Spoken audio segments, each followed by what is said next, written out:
ازيكم يا شباب؟ عاملين ايه؟ اخباركم ايه؟ السلام عليكم ورحمة الله وبركاته. النهارده جاي اتكلم عن مباراة الاهلي قدام استاد ابيجان في دوري المجموعات في دوري ابطال افريقيا. فيلا بينا. بداية كده هنتكلم عن التشكيل اللي بدأ بيه الماتش.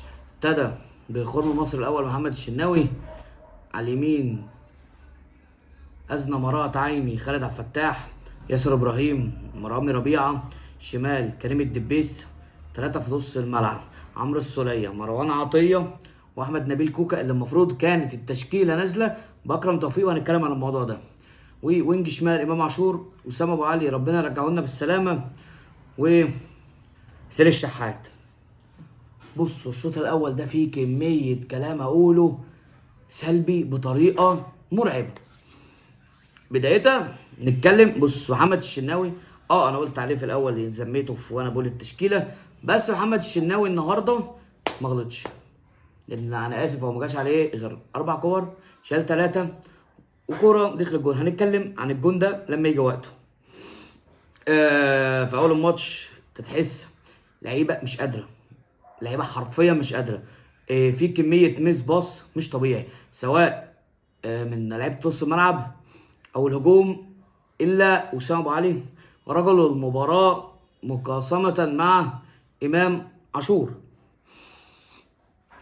امام عاشور الشوط الاول كان من اوحش اللعيبه في الماتش. هو عموما الاهلي كله الشوط الاولاني كان وحش جدا، وحش جدا جدا جدا فوق مما تتخيلوا، واكتر من ما انا بقول كده كمان. الاهلي كله، يعني لا استثني احد من هذا الكلام، لا استثني احد الا احمد نبيل كوكا بعد الدقيقه 10. بس غير كده ما اقدرش استثني حد، ان الفرقه كلها كانت وحشه جدا. الشوط الاول ما فيهوش اي كلام غير ان هو عباره عن لا مركزيه. في غلط في التمركز رهيب من الدفاع مش شايف قدامه. الدفاع الشوط الاول اخطاء كارثيه، سواء في الهجمات اللي بتحصل علينا او في الباص او في اضطراب الكوره. كان في كميه غلطات مش طبيعيه في اضطراب الكوره، سواء من محمد الشناوي او من خط الدفاع كامل، سواء خالد عبد الفتاح او ياسر ابراهيم او رامي ربيعه او كريم الدبيس.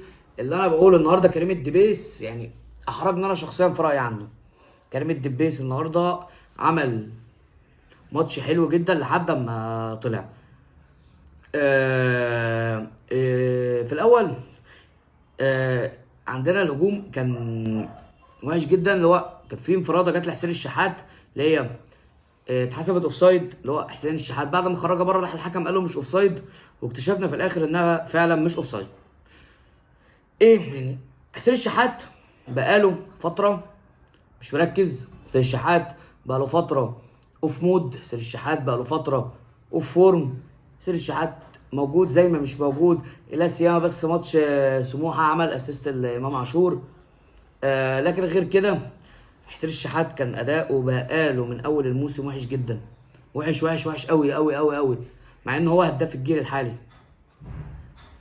هداف الجيل الحالي هو حسين الشحات، بس ده ما يمنعش ان هو اداؤه في الملعب بقاله فتره مهزوز. حسين الشحات مهزوز جدا. وسام ابو علي بيكمل على فكره اللي هو انا ماليش مساهمه بجون، باسيست، انا بكمل الشوط الاولاني كل ده بجون، باسيست، باي حاجه، بس بيعمل اللي اهم من كده بكتير. وسام ابو علي بيعمل ادوار مش ادوار. وسام ابو علي اول واحد بيبدا الضغط من عند الجون، من عند الجون بتاعه، بيفضل ماسك اللعيبه لحد ما يرجع بيه نص الملعب، وهو ضاغط ضاغط بفول سبرنت ما بيهداش. وسام ابو علي احلى حاجه فيه ان هو لا يكل ولا يمل، سواء من ضياع الفرص او من الكور اللي بتقطع منه او من الضغط. وسام ابو علي يا جماعه هو تقريبا الوحيد من بعد علي معلول اللي بحسه فعلا خايف على التيشيرت، مع انه وسام ابو علي يعني احنا بالظبط كده هو بقاله سنه في الاهلي. وسام ابو علي جاي في يناير 2024. يعني اللي بحسه فعلا لما تلاقيه متغير هو بيلعب وحش، تلاقيه بيعيط، تلاقيه متضايق عشان هو لعب وحش، مش عشان هو اتبدل، عشان هو لعب وحش. او حتى هو خارج من الماتش، حتى لو كسبانين 6، لو كسبانين سكور تلاقيه هو بيلعب وحش، تلاقيه طالع بيعيط ومتضايق على ان هو بيلعب وحش. ولو خسران شوفه هو خسران لحد اخر ثانيه، تلاقيه بيضغط وبيروح وبيجي، اللي هو انا عايز الكوره يلا يلا، وينادي الفرقه يلا اضغطوا اضغطوا، ويروح ويجيب الكوره وتتقطع منه ويجيبها تاني ويفضل. حتى لو النهارده كان تمركز امام عاشور في الوينج ليفت وحش جدا، كان دايما بيبدل هو وحسين الشحات، بيبدلهم هو واسامه ابو علي، بيبقى امام المهاجم واسامه ابو علي في الحاله الدفاعيه هو اللي بيرجع ورا. تلاقيه بيجري ورا الباك رايت او الوينج رايت بتاع استاد ابيجان لحد اما يسلم لكريم الدبيس او لمروان عطيه اللعيب ده، ويفضل قافل معاهم عامل المثلث الدفاعي معاهم. فلا لا، برافو اسامه ابو علي اللي عمره من ساعه ما جه خذلني، سواء بجون سواء باسيست او باداء فردي مرعب في الضغط ولا في استخلاص الكوره ولا في اي حاجه. فده حرفيا هو اسامه ابو علي، نجم السنه دي لحد دلوقتي، ده النجم بالنسبه لي. امام عاشور الشوط الاولاني كان مش قادر يجري، كان مكسل. امام عاشور الشوط الاول كان مكسل جدا جدا جدا، مكسل جدا يجري. يعني حتى الباصات تحس هو كان بيتمرقع فيها، او مش قادر، يعني مش عايزين نظلمه، بس هو كان باين عليه قوي ان هو مكسل بطريقه غبيه، مكسل جدا. الباصات بتطلع من رجله وحشه قوي، اناني جدا. الشوط الاولاني امام عاشور خسران على الاقل 4 كور بسبب انانيته، مش عايز يباصي. كان في كوره كان ممكن يباصيها لحسين الشحات، يعني هو خد الكوره من وسام، هو امام عاشور هنا اهو، وسام اهو ادى الكوره لامام عاشور، حسين الشحات فاتح هنا، قام واخدها بدل ما يباصي حسين الشحات قام شاطه مضيعها. فلا، امام عاشور الشوط الاولاني ما كانش مركز خالص لحد ما جت الدقيقه 26 جون كوري.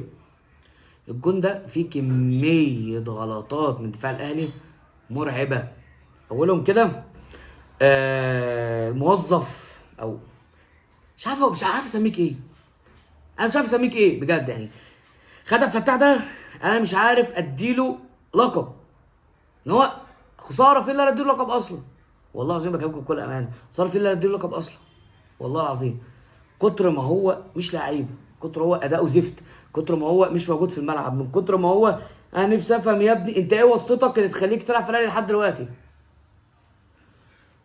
خدع فتاح، المفروض كوري ده الوينج بتاعه، هو جاي من عنده، هو ماسك الباك ليفت، فهو في الهجايز خالص. خدع فتاح راح مسك الباك ليفت. طبعا حسين بالشحات اللي مش قادر يجري ما رجعش يدافع اصلا، فياسر ابراهيم جه يا عيني يقفل على الباك، على مكان الباك رايت. المفروض مروان يرحل ورا، يعني ما لحقش، ياسر ابراهيم راح هوبا من ورا كوري ده داخل جوه، ياسر ابراهيم وهو رايح قام واقع على وشه كوري، ارتو جون 1-0 استاد ابيجان. في الفريق جايب نقطة من 5 ماتشات بعد ماتش طبعا الاهلي، كان هيحرجك في ملعبه ويخسرك تأهلك. كنت تقريبا من اول مره مثلا من 20 30 سنه ما تصعدش بسبب جون زي الجون اللي جابه كوري ده. جون لا يسأل عنه محمد الشناوي، يسأل عنه مروان عطيه، ويسأل عنه ياسر ابراهيم 100%، 50%، ويسأل عنه خالد عبد الفتاح 200%. انا ما بتحملش على حد، انا ما بتحملش على حد. هو ده يا ابني ادائك، هو ده اللي انت تستحقه فعلا تشيل الجون 100%. خلاص الشوط الاولاني هو نفس الكيرف، الاهلي عمال يضيع، الاهلي مش عارف يبصي بصتين على بعض، لعيبه استاد ابيجان ماسكه الاهلي غسيل ومكوى في الملعب، لحد ما جه الشوط الثاني. تقريبا كده كولر مسك اللعيبه اداهم قلمين على وشهم في اوضه اللبس. التشكيله بادئه غلط، غلط، عندك حل تاني مش قوي، بس يا عم نقول انت خلاص انت شفت التشكيله بادئه غلط، اول مره ابقى مبسوط ان كولر تدارك غلطاته في الشوط الاولاني وعمل حساب للشوط الثاني، وبدا التغييرات فعلا من بدري. بدا اول تغيير نزل كريم ندفد مكان كريم الدبيس عشان يرجع احمد نبيل كوكا باك ليفت، ونزل محمد مجدي قفشه احسن لعيب في الاهلي يطلع بالكوره، هو اصلا ده اللي محتاجينه مكان عمرو السوليه. قبل بس ما اكمل هقول حاجه. كابتن حفيظ الدراجي دلوقتي يا كابتن، كفايه بضان. حفيظ الدراجي بقى معلق بضان. يعني انت دلوقتي بتقول عمرو السولية عنده 34 سنه، كبير في السن، ها ده انا اكبر منه بسنتين وقاعد يضحك انت عايز ايه؟ انت عايز ايه؟ مش فاهم. فاهمني كده؟ انت عايز ايه؟ يعني انت كواحد دم امك تقيل تتريق ليه على لعيبه في الملعب؟ معلش انا اسف، انت قاعد على مكتبك بتشرب اليانسون بتعلق على على الماتشات، انت مالك بقى بلعيب عنده 34 سنه بيلعب في الاهلي؟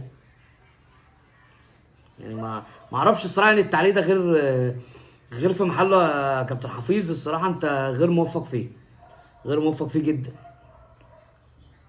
خش بقى ايه على بعد التبديلات. قفشه، بقول لكم يا جماعه قفشه مفيش غنى عنه في نص ملعب الاهلي حتى لو كان مكان مين. قفشه ما يستغناش عنه الاهلي في اي ماتش سواء بره سواء جوه. قفشه من ساعه ما نزل والاهلي ركب الجيم ركبه مش طبيعيه. لا لا لا لا لا لا، ركب الجيم بطريقه مرعبه. اصل كريم نيدفيد كوير، كريم نيدفيد كوير الصراحه.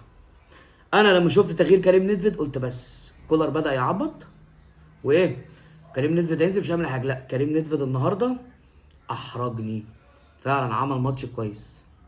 من رايي ممكن اي حد يكون ليه راي اخر احترمه طبعا، بس انا بقول من رايي انا ايه الشخصي كمشجع وعندي رؤيه يعني، او اعظم اللي انا عندي رؤيه.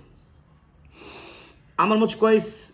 كان هو وقفشه بيتبادلوا دور اللي انا انزل استلم الكره من نص الملعب، نص ملعبنا، والتاني مستنيه عشان ياخد منه الكره والاثنين يطلعوا بالكوره. ده حرر مروان عطيه في الواجبات الدفاعيه جدا. مروان عطيه ما بقاش مركز بقى ان هو عايز يسند في الهجوم، لا خلاص انا معايا اتنين كويره 2 8 زي ما الكتاب بيقول، يطلعوا هما بالكوره. انا بس واجباتي اللي انا اقطع الكوره واسلم، اعمل ورك ريت عالي بس في نص الملعب الدفاع. فده سهل على مروان عطيه وخلى مروان عطيه الشوط الثاني طالع بمنظر كويس جدا. مع ان مروان عطيه الشوط الاولاني ما كانش كويس، ما كانش كويس خالص. الشوط الثاني التبديلتين دول فعلا عملوا فرق شاسع مع الاهلي. حرر مروان عطيه في الواجبات الدفاعيه بس، حرر امام عاشور في الواجبات الهجوميه الزياده اللي تخليه يدخل نص الملعب ويسيب الوينج لاحمد نبيل كوكا. فبقى عندنا زحمه في نص الملعب كده، عندنا زحمه في نص الملعب خلت لعيبه استاد ابيجان مش عارفه تمسك مين ولا مين.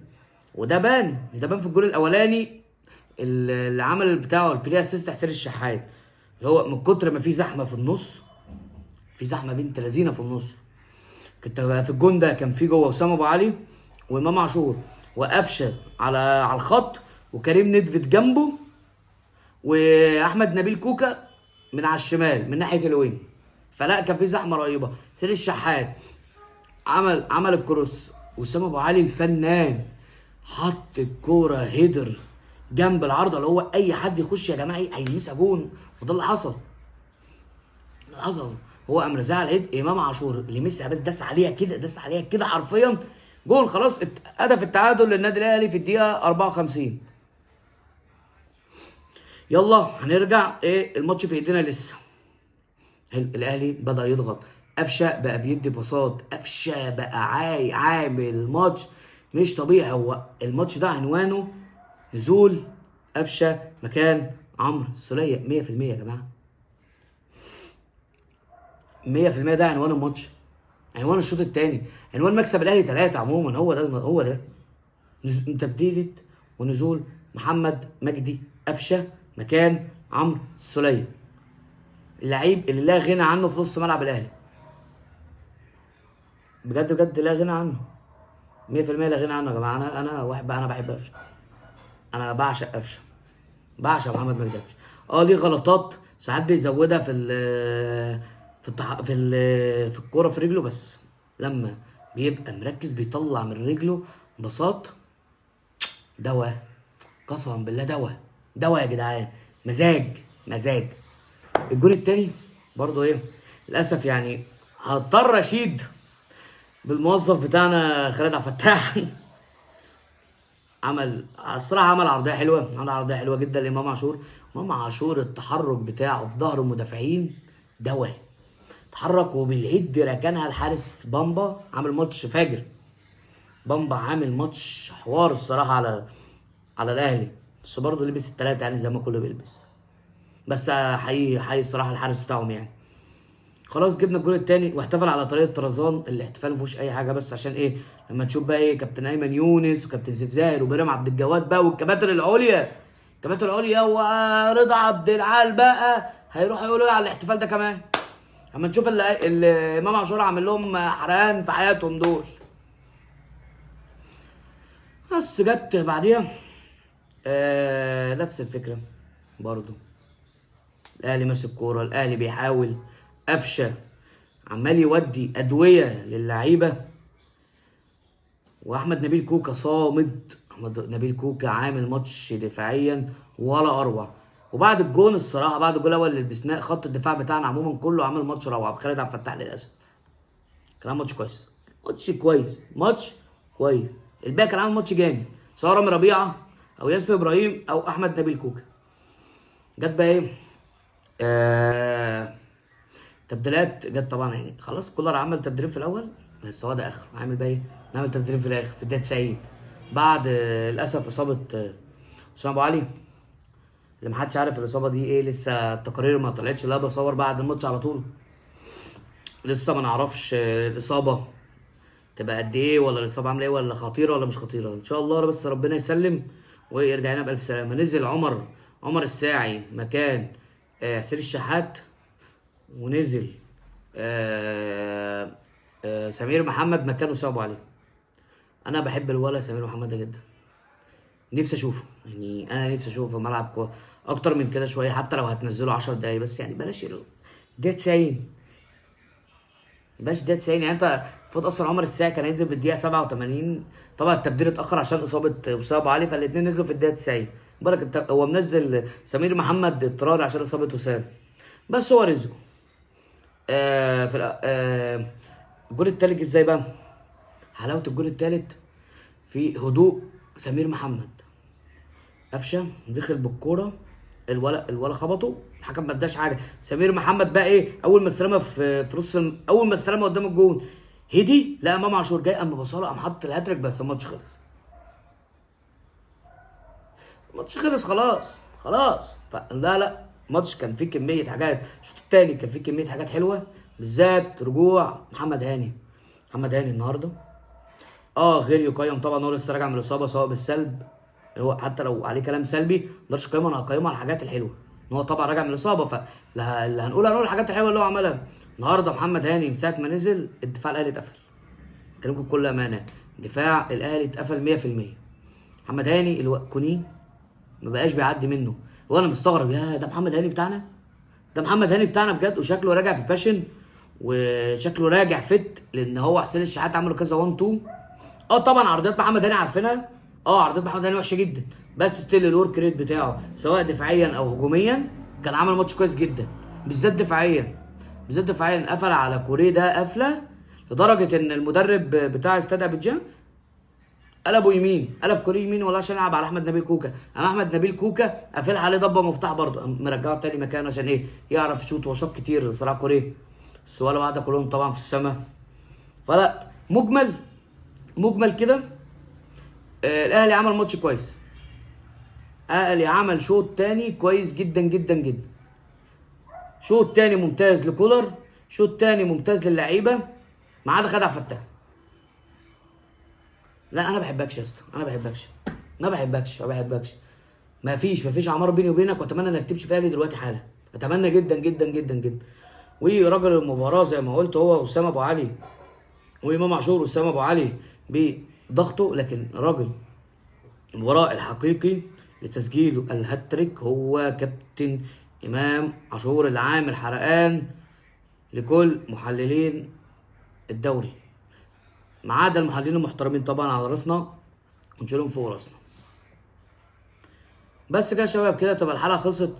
يا رب تكون عجبتكم. متنسوش تعملوا لايك وشير وسبسكرايب. السلام عليكم.